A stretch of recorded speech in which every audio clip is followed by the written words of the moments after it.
Welcome to the Literary Titan podcast. In every episode, we dive into a book we've just read and share our thoughts, from best-selling authors to rising literary stars. We read it. Now let's talk about it. Red Ghost Trilogy is a big, pulpy, wide-angle genre mashup in the best sense.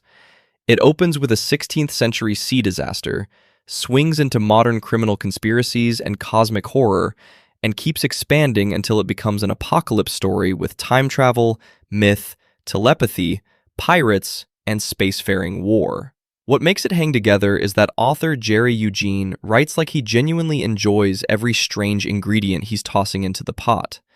The book isn't shy about being large, dramatic, and weird, and that confidence gives it a real charge. What the trilogy really is, though, is an ensemble adventure built around people with mythic nicknames and very human grief. Anders Benson, Emerson Beekman, Anne Forsetti, Fred Collier, and especially Genevieve Cocklin all arrive with outsized abilities, but the story keeps grounding them in loss, loyalty, and stubbornness. Genevieve ends up being the emotional center of a lot of the book, which surprised me in a good way.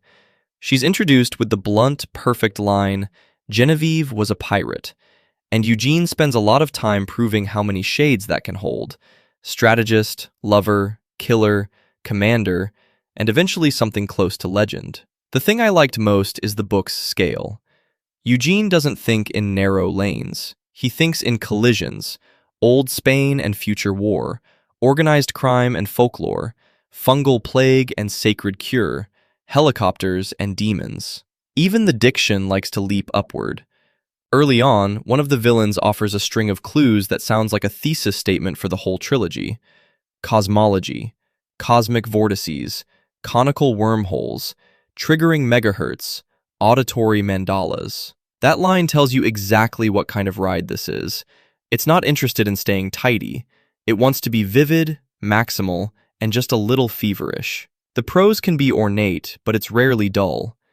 Eugene likes formal phrasing, dramatic entrances, and chapter-to-chapter momentum, and that gives the book an old-school storytelling energy. He also has a gift for giving emotional pain a clean, memorable shape. One of the strongest stretches in the first book is Genevieve's rush towards Seattle after the world has started collapsing around her. That whole sequence works because the action never floats free of feeling.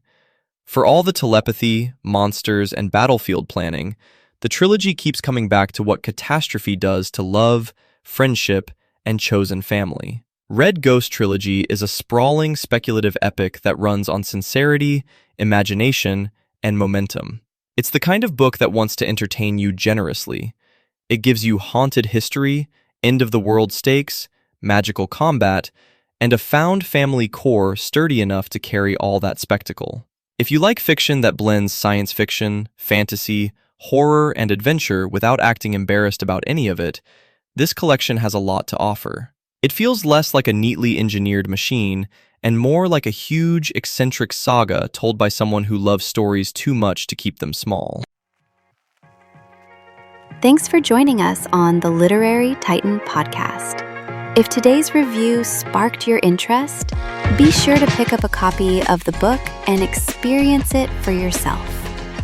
If you enjoyed the episode, don't forget to subscribe, leave a rating, or share it with a fellow book lover.